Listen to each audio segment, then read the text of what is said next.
and thank you everyone for joining. I'm Nipun, and joining me today is Mandy Pang. Mandy is the product manager for the MySQL analytic offering, which we're going to be talking about today.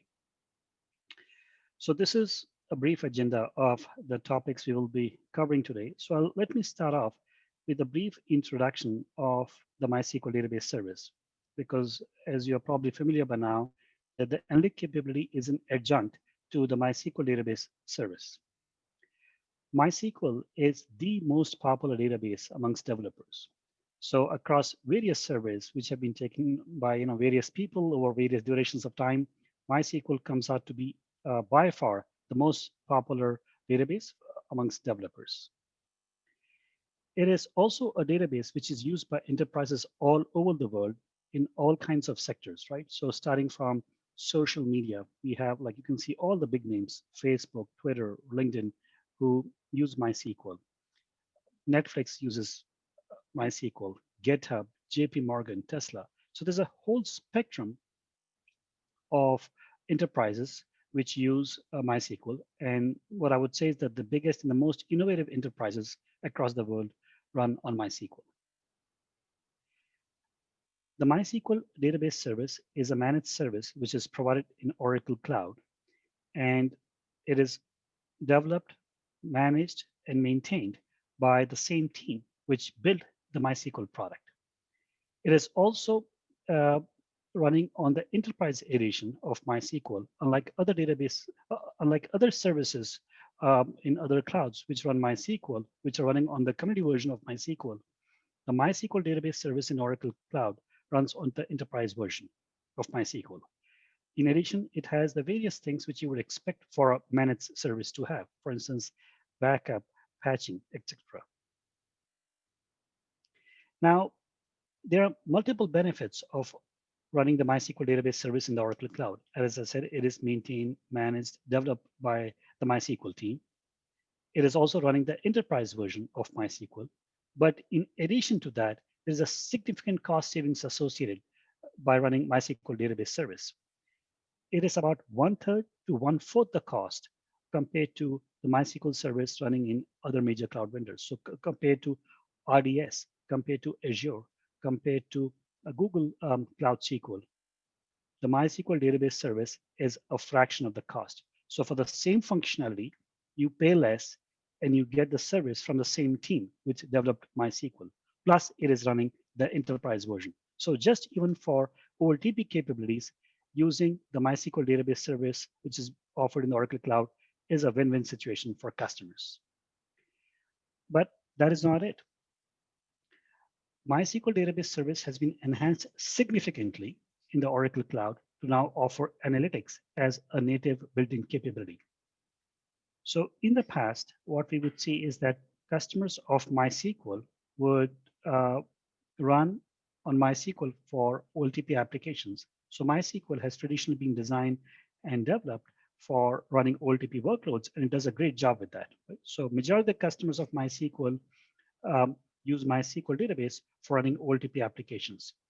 But when the time would come for them to run analytics, they would need to move the data out of the MySQL database into some other database, which is specialized for analytic processing. Now, mind you, the MySQL database has all this syntax for supporting analytic queries, but it's just very slow. So customers would need to move the data out. Moving the data out has a whole bunch of repercussions. One, there's an aspect of cost and security associated when you're moving data from a database to another database. Secondly, now the data ends up with two different databases. Customers need to run their applications on two different databases. So there's a cost associated in managing two different databases. The semantics are typically different for different databases. So now customers have to understand, maintain semantics of two different databases. So in order to mitigate this problem, what we have done is that we have enhanced the MySQL database to now support analytic capability. The MySQL database service is a single service which now has very efficient support both for OLTP processing as well as analytic processing. Same database, which can now run both your applications. So there is no need for customers to either move their data from MySQL to some other database, and there is no need for customers to run their applications on two different databases.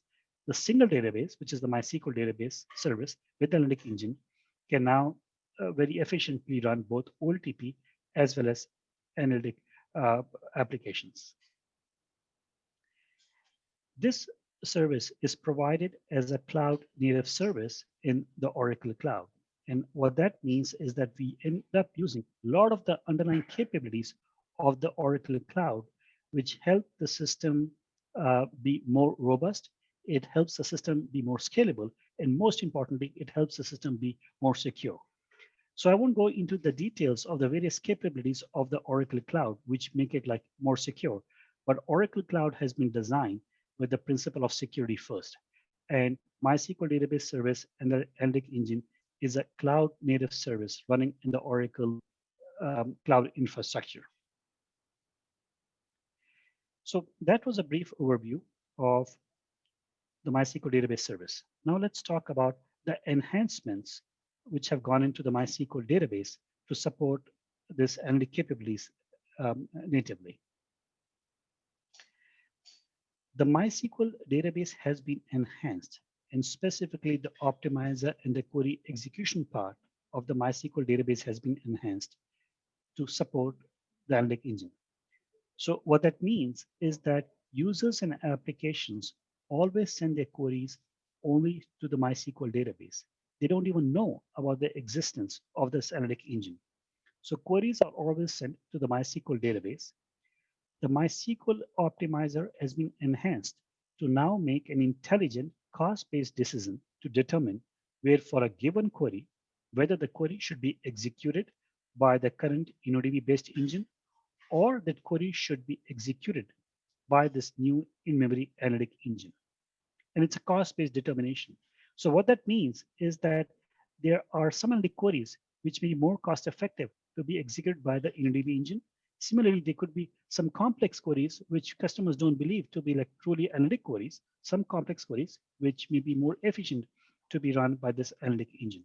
So this is something which is completely transparent to the application, and the optimizer has now been enhanced to make the determination transparently for the user. For the cases when the query is deemed to be more effective to be executed by this analytic engine, the query is pushed down to this analytic engine. The query gets executed. So this is an in-memory engine, and that's one of the reasons it's very efficient as well. And once the query has completed its execution, this analytic engine, the results are sent back again to the MySQL database, and then the results return to the user. So from an abstraction perspective, from an interaction perspective, the users and the applications only need to deal with the MySQL database as they always have in the past. It's just that a class of queries will now get significantly faster. And this is why there is no need for any change to customers' applications, because the users are still interacting only with the MySQL database. There is no change we are making to the parser. So all existing tools and applications continue to work as is.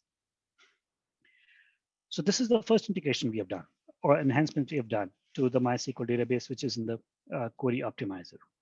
The second enhancement which has happened in the MySQL database is in the storage layer. And what that means is that anytime there is a change which is made, which is going to persist in InnoDB or in storage, that change is transparently and in real time propagated into the memory of this analytic engine. So what that means is that if you have a table with a certain number of rows and you insert some new rows into that table, without the user having to do anything, without the user having to give any directive, those rows and those rows only are propagated from InnoDB after they have persisted in InnoDB into the memory of the analytic engine in near real time. And when I say near real time, I mean sub-second. Once that change has been propagated to the memory of the analytic engine, next time around, if there is any query which comes in, the customer or the query is now able to view and access these latest results, right? So any changes which were made get propagated to the memory of the analytic engine right away. And therefore, any subsequent query which comes in gets to see the latest and the greatest results. Note that this was not possible so far when customers had two different databases, one for OLTP and one for analytics, because customers would need to move the data from the MySQL database to this analytic database at some regular cadence. That cadence could be every day, every week, every hour, but there would be a lag by definition. And what that meant is that even if it was the case, the customers were moving this data from their MySQL database to the analytic database every day, that any changes which came in during that day would not be visible for the queries till the next day. Right? So that's a major downside. Whereas with this thing is completely obviated, right? And this is a real-time update we are making, and that's why it's like very efficient and instantaneous as well. So because of these two changes, one is the enhancement in the optimizer of MySQL, and the other is the enhancement in the MySQL database. All existing tools and applications, both OLTP and analytics, work as is without any changes. So all MySQL compatible applications work. Now, this is not the case for many of the other analytic services which are out there. So for instance, like take the case of Google BigQuery. When customers run their applications or they run their analytic workloads with Google BigQuery has a bunch of syntax which is not standard. So when customers need to migrate their data from Google BigQuery to say some other database, they run into a lot of problems for migrations because now they have to rewrite the application. That is not at all the case with MySQL. MySQL is 100% fully compliant with the SQL standards. Not only is it fully compliant with the SQL standards, what we are seeing with this augmentation of the analytic engine is that we are not even adding new syntax to MySQL. So all existing tools and applications which work with the MySQL database will work as is with the analytic engine as well. And that's why it gets a lot of flexibility that existing tools, for instance, Tableau, Looker, Qlik, they will all work just fine with the MySQL database service analytic engine. So this was covering about some of the enhancements we have done in the MySQL database to integrate this engine natively. Now let's talk about what is the work which has gone in developing this analytic engine, because later on we're going to be talking about some benchmarks and some cost aspects of this analytic engine. And it'll be good to get a sense that what is innovation, what is the work which has gone in this analytic engine. There are two aspects which make this analytic engine stand out. The first thing is the performance of this analytic engine on a single processor. So single processor with multiple cores. And the second is the performance of this analytic engine as we scale out, meaning as we add more and more servers. So what you will find is that the analytic engine is extremely efficient on a single machine. It's extremely efficient as you add more machines. And finally, it's extremely cost effective. The reason that is possible is because we have done significant amount of innovation, research, advanced development, and innovation in building this analytic engine, as well as in optimizing this engine for the Oracle Cloud. And this is why this has been a joint collaboration between the MySQL engineering team and Oracle Labs. So in Oracle Labs, we do a lot of research and advanced development. And this is where we came up with many of these ideas, techniques, and technologies.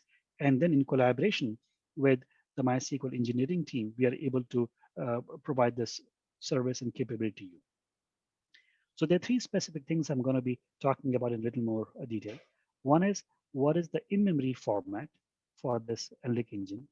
Secondly, how we achieve very massive internode as well as intranode parallelism. And finally, about some of the distributed algorithms and enhancements we have done over there. So the MySQL analytic engine is an in-memory hybrid columnar engine. It provides support for partitioning at a very, very fine level of granularity. And that helps achieve horizontal scalability. That helps achieve multi-core scalability.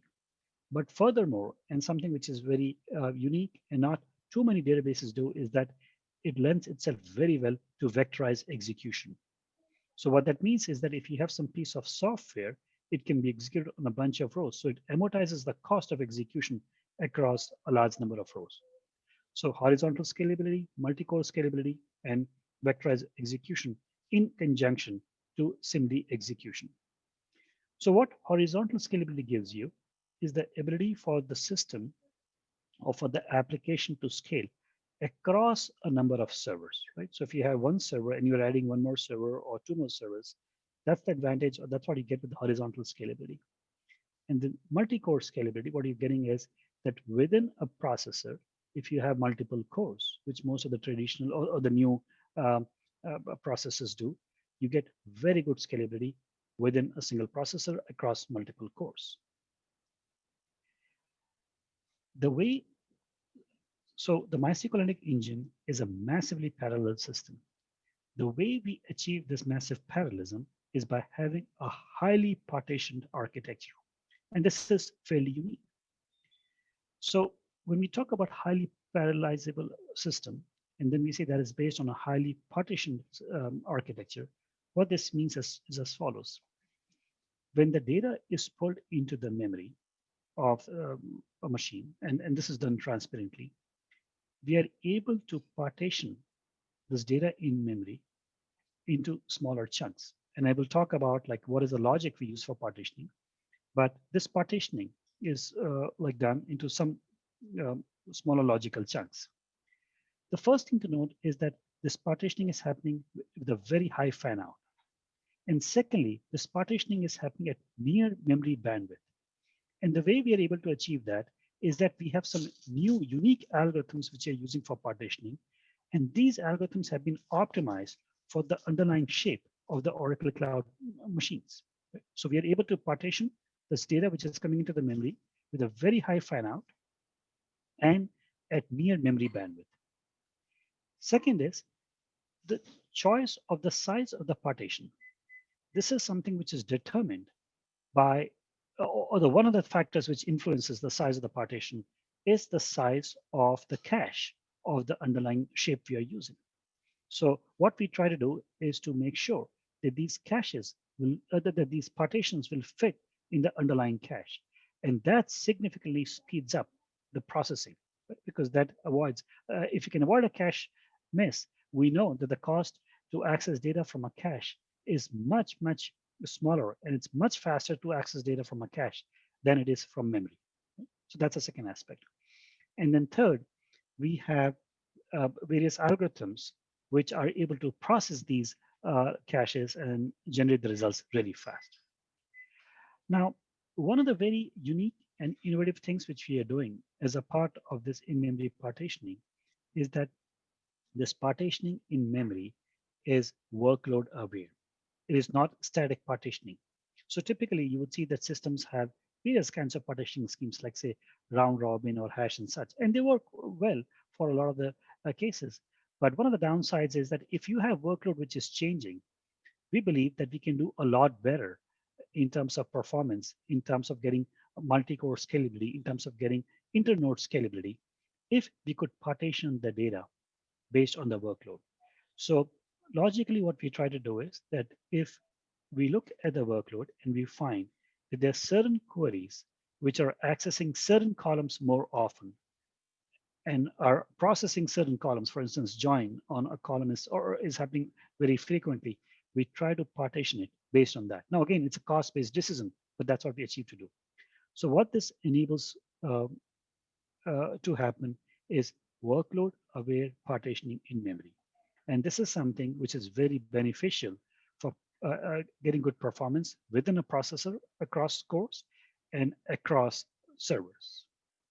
And this is, by the way, one of the reasons why we are able to significantly mitigate the NUMA effects of the AMD architecture. So I've been mentioning that one of the very novel things about MySQL Analytics is that it's optimized for both performance as well as cost. So we pick the shape which is going to provide the best price per terabyte of memory, and that happens to be AMD. But AMD has effects of NUMA, and that's where many of these techniques which I'm talking about have helped mitigate the effects. So we get the best price and we get the best performance. The third aspect, which is again super critical, is As I said, when we are building a system like this, there are two things we need to be conscious about. A, get the performance to be good on a single processor with multiple cores. And secondly, have good performance as you add more servers, as you scale out the number of servers. So in order for us to achieve very good performance, and this is where I feel the toughest challenge lies, as to how do you build systems which scale out very well to a large number of servers. For that, we have invented, developed, and implemented many new algorithms for distributed processing. And there are certain things which we will see are a constant theme. One is, again, utilizing the underlying shape or utilizing knowledge of the underlying shape, for instance, the cache size, for instance, the primitives which are being used, so that the data can fit in the cache of the underlying gear. And secondly, being able to use some of the hardware primitives, like for instance, AVX2, so that we can operate on multiple bits or multiple words at a time. One of the very important enhancements which we have made in the MySQL analytic engine is having a very intelligent scheduler.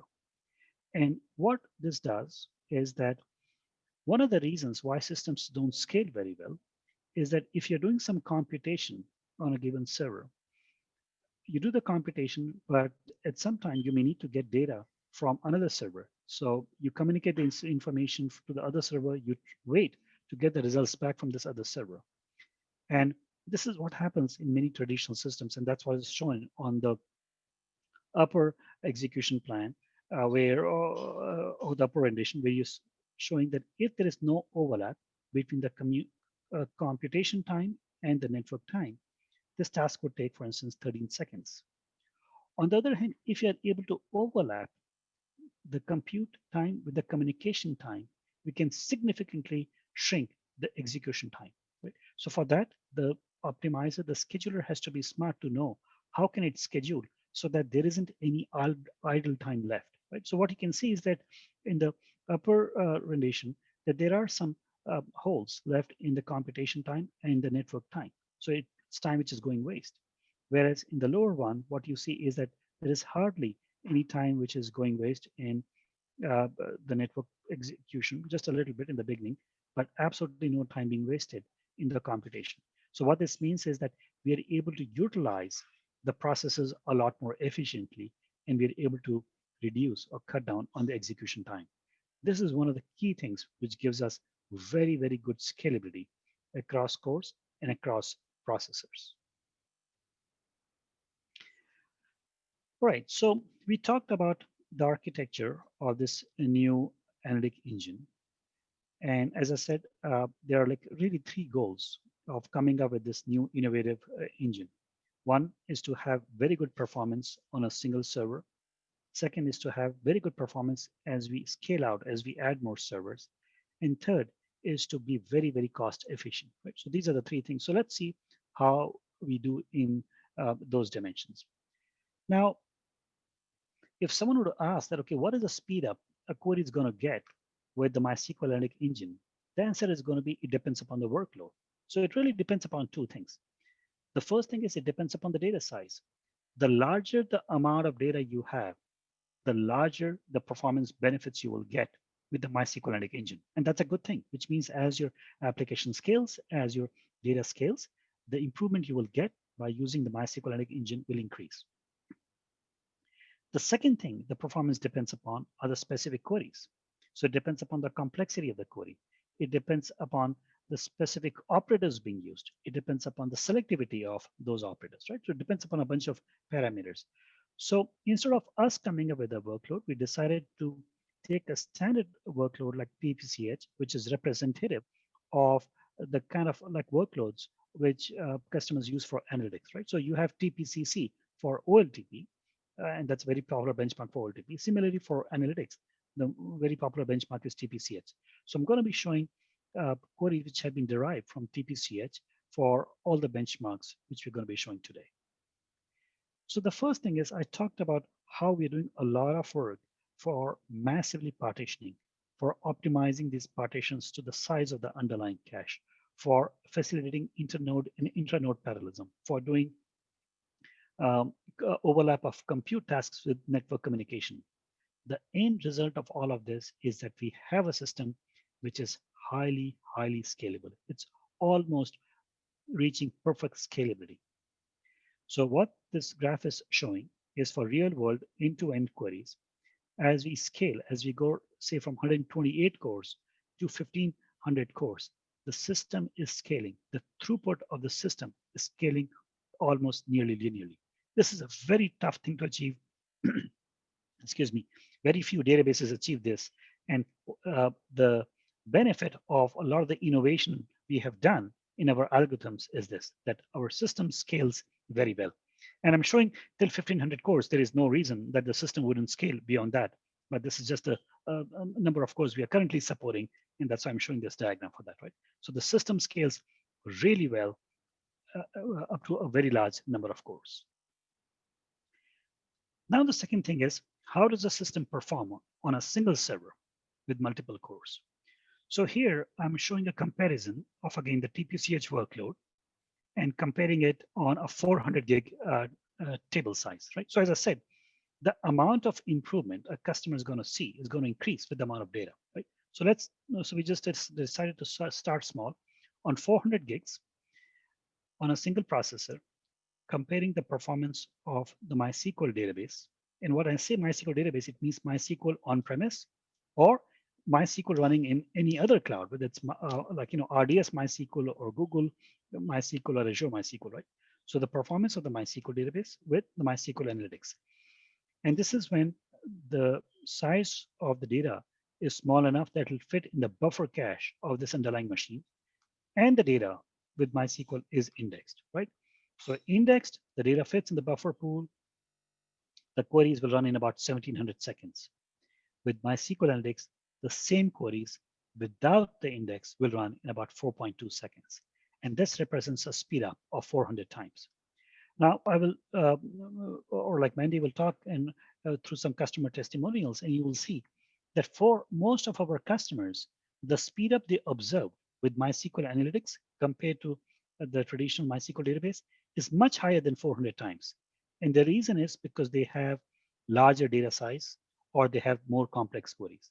So this number of 400, I think, is very representative of what most customers would see when they're migrating the data from on-premise or from some other clouds on MySQL to the MySQL database service in the Oracle Cloud. Right? So this is a comparison of MySQL Analytics with MySQL on-premise or MySQL running in other clouds.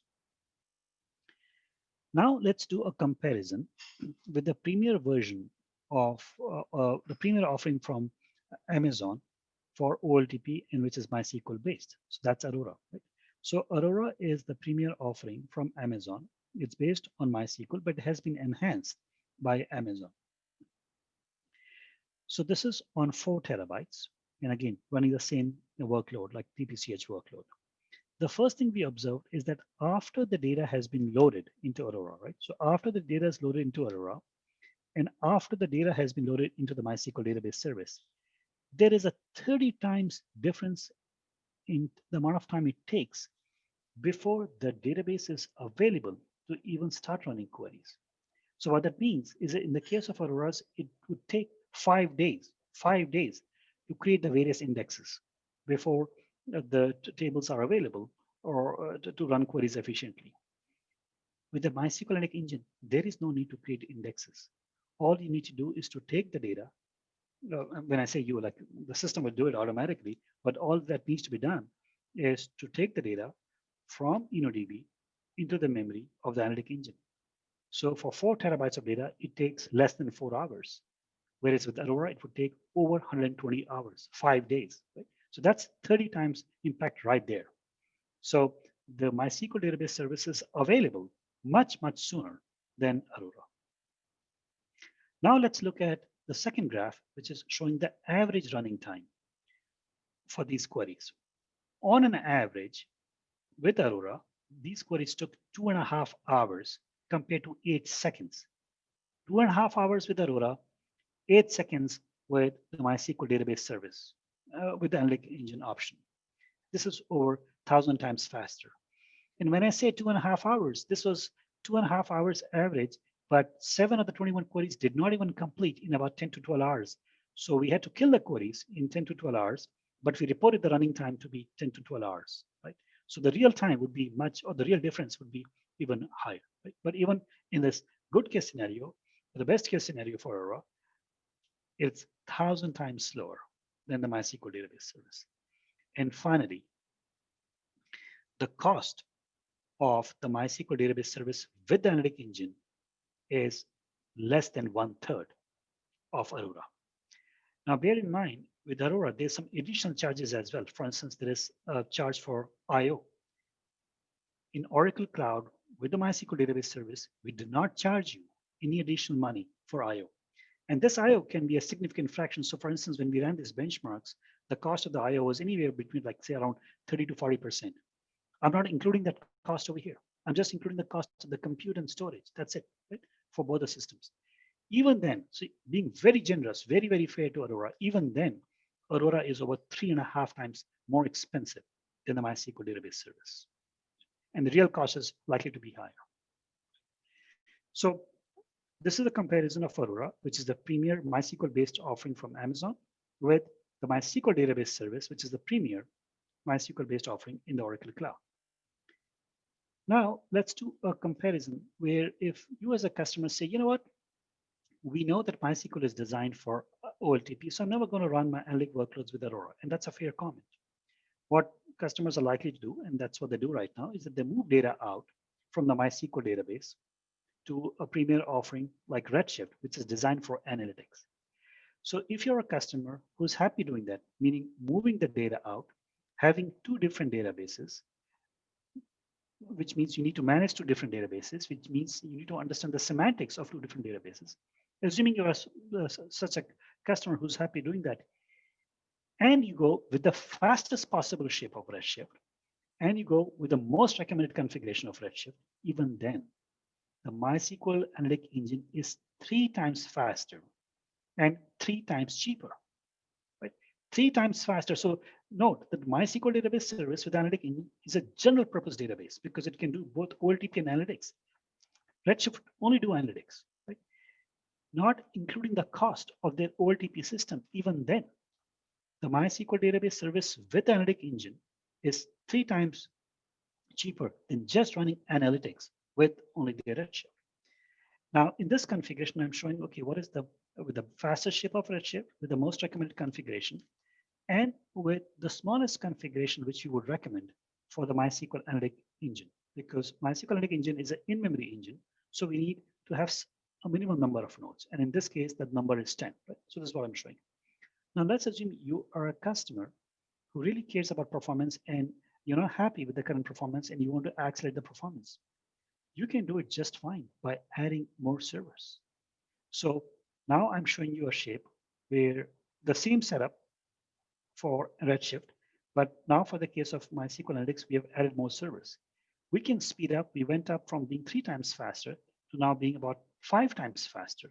The cost surely increased, but still, even when we are 5 times faster than the fastest shape of Redshift, even then we are less expensive than Redshift, and we can do both OLTP and analytics. Right? So this is a comparison with the fastest shape. Now let's assume you are a very price conscious customer. You're running on a budget, and you're like, hey, I got to make my application run with as little money as possible, and therefore you're going to go with not the fastest shape of Redshift, but with the lower cost shape. Oh, sorry, with the lower cost shape of Redshift, which is the RA3. Then how do we do?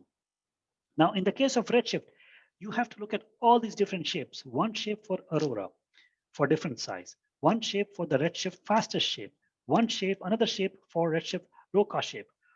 With MySQL database service analytic engine, there is only one shape you need to worry about, right? So all these numbers I'm showing are on a single shape of the MySQL analytic engine, and with Redshift or with Amazon, we're going with the best of the breed and looking at all their best configurations, right? So going with their most recommended configuration for the low cost shape and comparing with the same shape of MySQL analytic engine, how does it compare? We are again less expensive than Redshift low cost shape.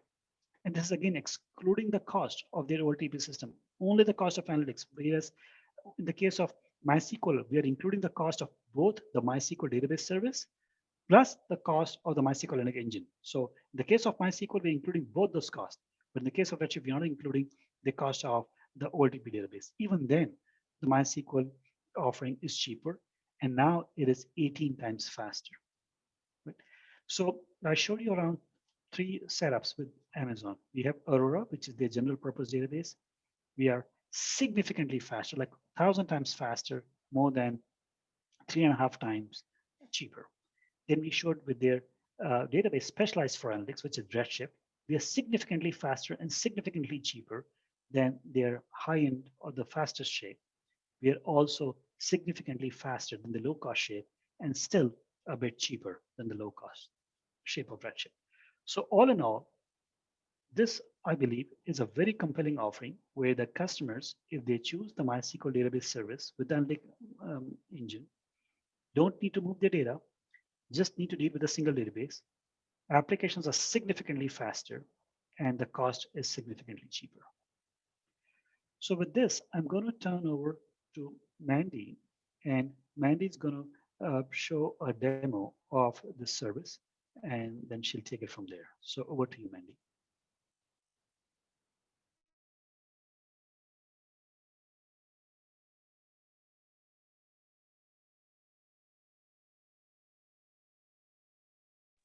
We can't hear you if you're speaking.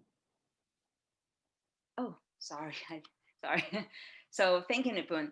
So what I'm going to do is to show you a video of the demo that's to show you how easy it is to use the MySQL Analytic Engine, and then to show you also the performance when we use the analytic engines to compare with the MySQL database service.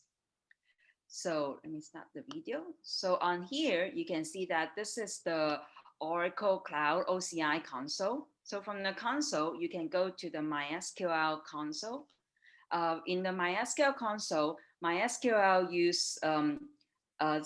collects their system into DB system. So here, in the example here, I have already created a MySQL DB system with the data already imported into MySQL. So right now I'm trying to do is to add the analytics engine to the existing DB system. So here you can see that you can have the shape. Right now I'm showing that it's a E2 bare metal shape, but we have recently added the new shape, which is a E3, a virtual machine shape. And then you can specify the number of nodes here. So one of the questions that we got asked from customers a lot is that how do you determine the number of nodes required for your workload? So there are 2 ways to do it. One way is that you can kind of have an estimation on your own. So roughly speaking, we can take about 400 gigabytes of data per node, but that is really depending on your workload and then also your data characteristic. To be more precise, you can use our estimated node count, which is auto provisioning, which is based on machine learning feature that we develop in Oracle Labs to predict the number of nodes that you need for your workload. So if you do that, then you can get a more precise prediction on the data size. So in here, I'm just going to do it with 2 nodes, because the data that I've loaded into the MySQL database is only about 10 gigabytes.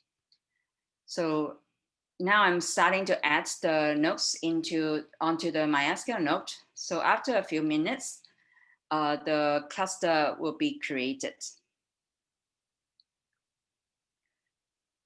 So now you can see that the cluster is created. So now I want to switch to accessing the actual cluster.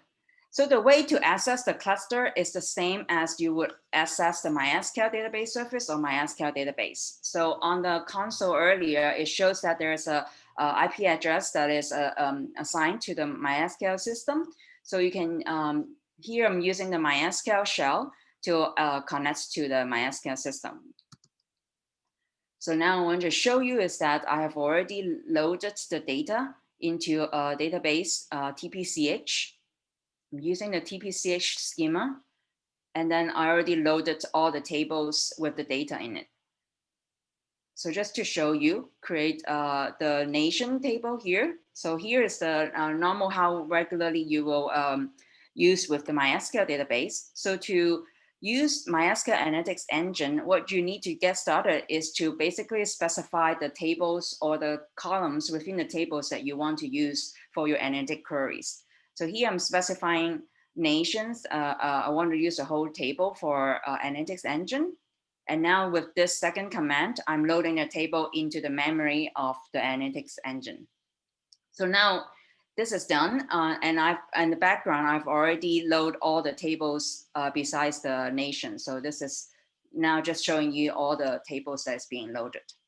So now I want to show you, let me pause for a second. So now I want to show you is that now running for TPCH queries. So this is one of the query that's just using a single table with some filters in the query and show you the difference between the performance between Analytics Engine and MySQL database. So on the top is the session where I have Analytics Engine enabled, and on the bottom is just the MySQL database without analytics. So here I just did an explain on that query, and then to show you that this is going to use it in any engines, you can see that if you do an explain on a query, if it's going to be uploaded to the Analytics Engine, you will see on the extras column that is saying using secondary engine rapid. On the bottom, if you see it here, that when you do an explain, the same query, it's not going to show that. So now I'm going to run the query in both sessions. So I'm going to start on the bottom first because I know that my SQL database is going to take longer. And then you can see that right away, the query on the top session, which is run in MySQL Analytics Engine, has already returned within less than a 0.02 seconds. So on the bottom, you can see that the query is still running. So here you can see that the difference between the runtime on the two sessions is 793 times faster. And in the second one, I want to show you a little bit more complicated query from TPCH. So this is a query with joins, with filters, and with group by. Similarly, you can see that on the top, the MySQL Analytics Engine already returned very quickly. And on the bottom here, the query is still running. So as Nipun was mentioning, we have been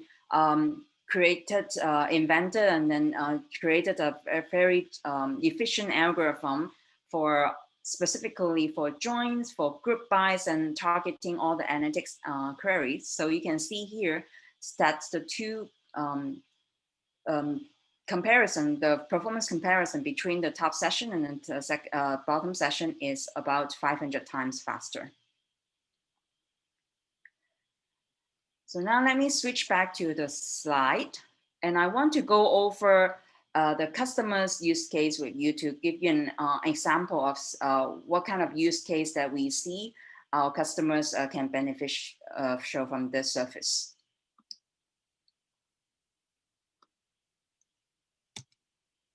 So we have run this the service before GA with a few customers to make sure that's the use case.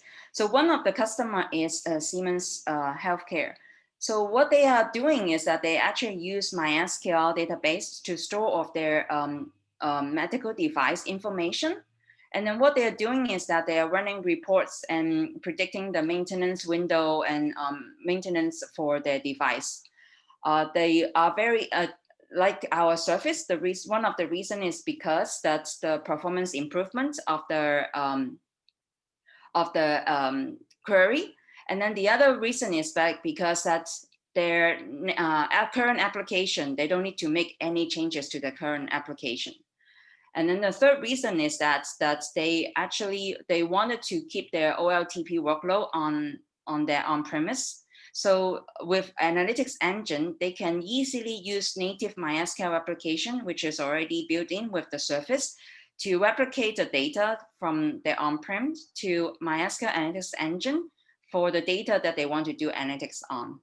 So all of this is making them very easy and then be able to do near real-time analytics on the data as well. So what they have done so far has been that they have seen the performance improvements from hours to seconds, especially on the queries that they don't have indexes on the database, on the tables. This is really important for them. It's because they have a lot of ad hoc queries, so they cannot be creating index for all their queries. And then they seeing with the performance improvement for that, they can see a lot of potential for their applications. The second customer is Macari, which is similar to the eBay in the US. So what they have been doing is that they offload their analytics workload to actually another third party, another major cloud vendor for their analytics workload. But what they are very interested in our service is that because right now they have to offload the data from their on-premise to their another cloud vendor, they have to go through a very complex and costly ETL process. They find out that to maintain the ETL process is very complicated. Data can sometimes be inconsistent with their on-premise data, and then they won't be able to do real-time analytics. So they tried out with our service with the inbound replication, which is the native MySQL replication, and then so that they can eliminate the ETL. And then the other thing is that they have tested the service with their existing implementation. They find out that it's actually much faster. On average, it's about 20 times faster than the existing implementation in another cloud vendor. And then also the comparison, like Nipun was mentioning earlier, that they are seeing with their on-premise MySQL deployment is actually 45,000 times faster. This is one of the reasons is because that their data size is larger than the one that Nipun was showing earlier when we compared to MySQL database. The third one is Square Enix. Is also another Japanese customer. They are online gaming platform. They are really interested in our service of the same kind of reason is that they don't need to do any ETL process in between their OLTP and OLAP workload. And also there's no change for the application. So far, they have been very happy with our service performance. They are seeing about 500 times faster than the implementation on premise. And then there's also the SCSK is one of the biggest MySQL partners in Japan.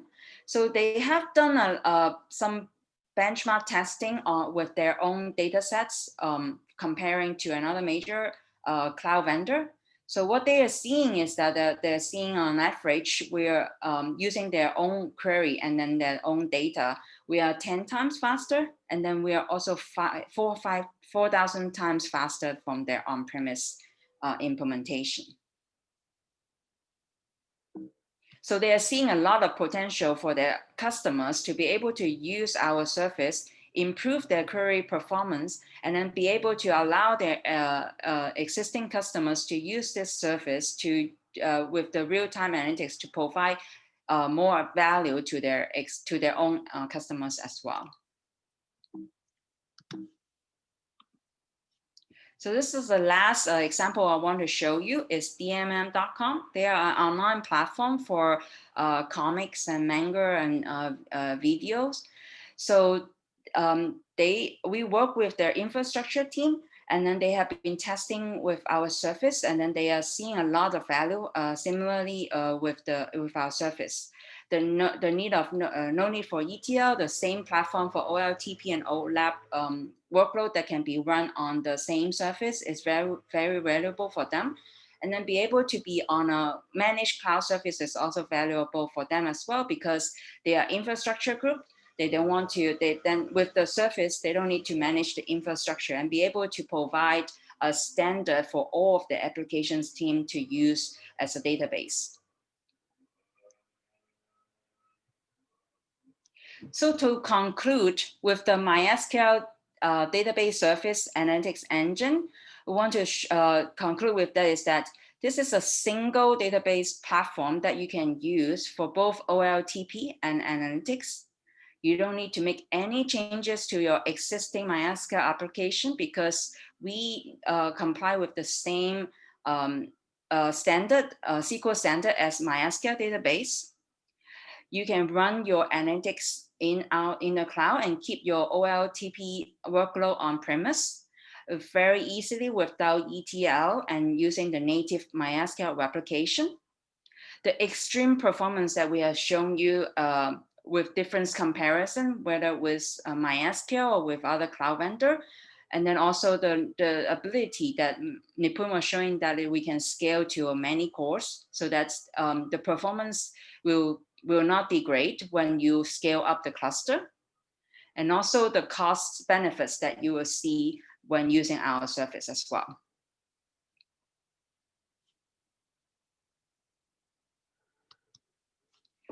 So please follow us on our social media, and also if you want to learn more, you can go to our website, mysql.com or oracle.com/mysql/analytics. And to follow up, we have 2 webinars coming up. The first one is to migrate, we'll show you how to migrate from Amazon RDS to MySQL database. And with that, you can also then enable analytics if you need to use analytics, you have any analytics workload requirements. The second webinar we're going to show you is that how you can use Oracle Analytics Cloud with MySQL database service and MySQL database analytics engine. So Oracle Analytics Cloud is BI or data visualization service that's similar to Tableau, if you're familiar with Tableau on Oracle Cloud. So we'll show you on these 2 webinars on how you can migrate your data to MySQL database service and to use Oracle Analytics Cloud with to do any BI or visualization for your workload. So with that, I'm going to conclude the webinar, and then we can start with a Q&A.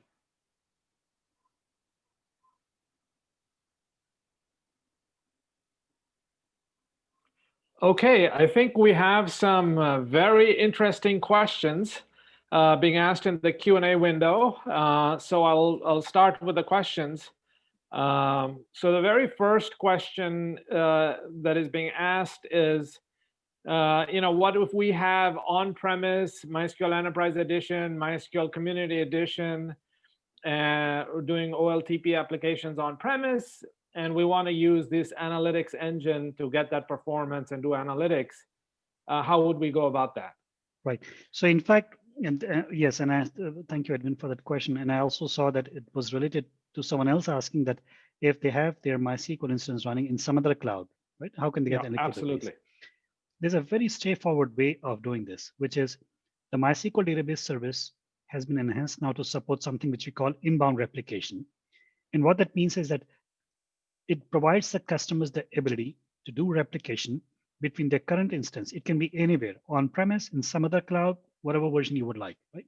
So it gives the ability to do replication between the current instance of MySQL and replicating the data to the MySQL database service in the Oracle Cloud.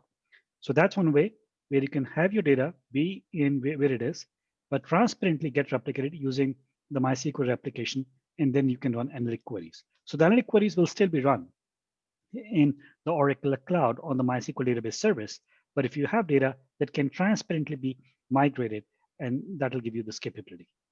Another question was, since this is MySQL with this new analytics engine, can you run both OLTP and OLAP on the new MySQL database service with analytics engine? Yes, absolutely, 100%. What we have done is we have enhanced the MySQL database to now natively support the capability for running analytics. So yes, now the single MySQL database service with analytic engine enabled can run both your OLTP and analytic applications, and without having to move the data out. Another question here is, with the MySQL Analytics engine, what were you primarily comparing and benchmarking against? Obviously, our customers couldn't name who who they were comparing against and who they migrated from. But we should, we can clearly say who the two market leaders in cloud analytics are and who we compared against. That's so right. Maybe you can talk about that. Sure. So the first one, the dominant player is Amazon, and they have two offerings. One is like Aurora, but that's more like for OLTP, and we showed you that the performance of Aurora is terrible compared to the MySQL database service. So most people end up using Redshift. We showed you detailed comparisons with Redshift, and one of the customer references was to Redshift, right? So that was the one. And the second one is the Google BigQuery. That's a second one, which is fairly popular. And the other thing which the customer did not write in their feed, like in the code, but they did tell us in the feedback, is that with Google BigQuery, there is some proprietary syntax, which makes it very, very difficult for the customer to get portability across multiple platforms. So they did that because at that time, there wasn't anything else available.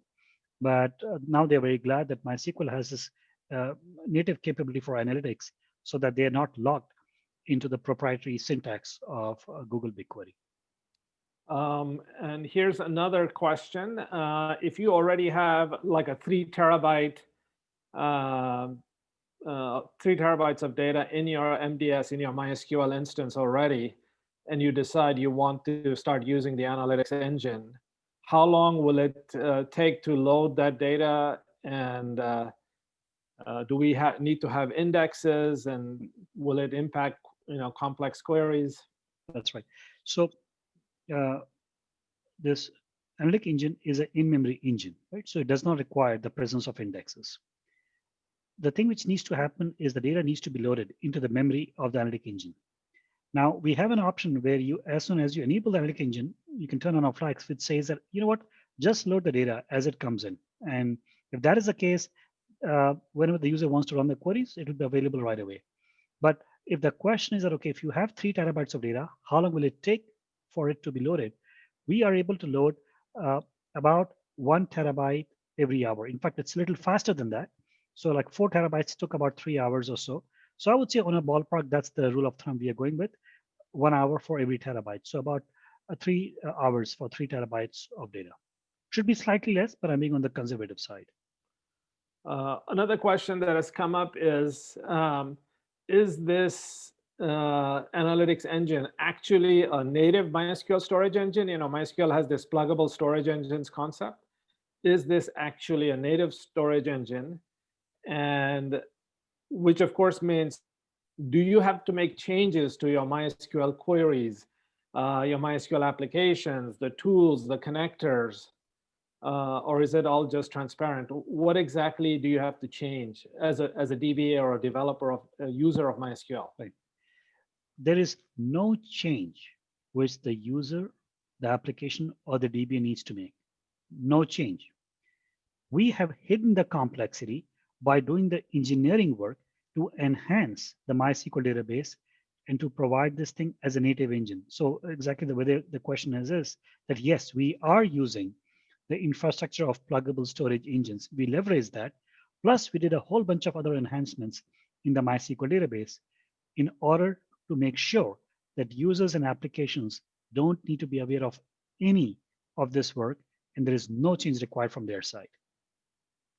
Okay, another question that has come up is, at some point you said just by default, just using, a person using MySQL with complex queries, or queries that takes minutes or hours, would this analytics engine impact them? Would it help them? Like, what's a good sign for a user to say, I may benefit from this analytics engine? Yeah, that's actually a very good question.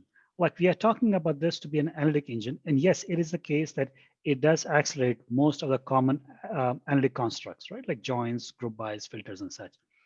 But in general, it's a query accelerator. So if there are complex queries which are taking minutes and hours, yes, that's a very good point. There's a very high chance that these complex queries will be accelerated by this in-memory accelerator. Now, it depends upon the specific, predicates and such being used, but a very good chance that if the query is taking minutes and definitely hours, that it will be accelerated by this analytic engine. Another question that came up is, in one instance, in one of the slides, you mentioned that by default, you're getting about 400x better performance for MySQL. But then in the customer experience, I think Mercari, you mentioned Mercari, they were getting 45,000x, not 45,000%, but 45,000 times acceleration for their on-premise MySQL.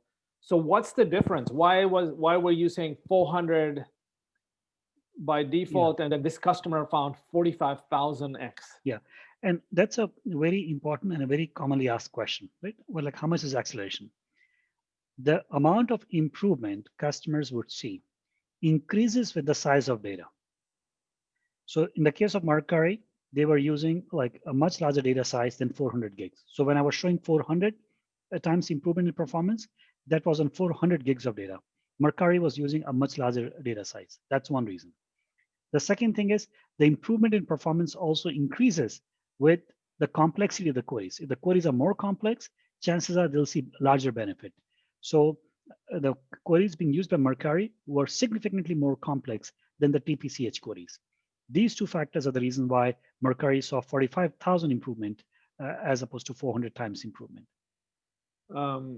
Another question that has come in is, if you're just using Aurora, right? And so this is not a Redshift user, it's an Aurora user. Just using Aurora, and you have queries that are sort of slow, or you wish they were, like they're taking hours. Would it benefit to use the analytics engine? Most likely, yes. And there are three benefits actually of using the MySQL database services analytic engine compared to Aurora. First one is, and this goes back to the earlier question, there is no need to index the data for the analytic queries. Now, please bear in mind, if you want to run OLTP queries, you will still need to index the data, even with the MySQL database service, right? But if you predominantly want to run analytics, there is no need to index the data. That itself is savings of days. Second is in terms of queries. Yes, queries which are very long running in Aurora are likely to benefit with this analytic engine.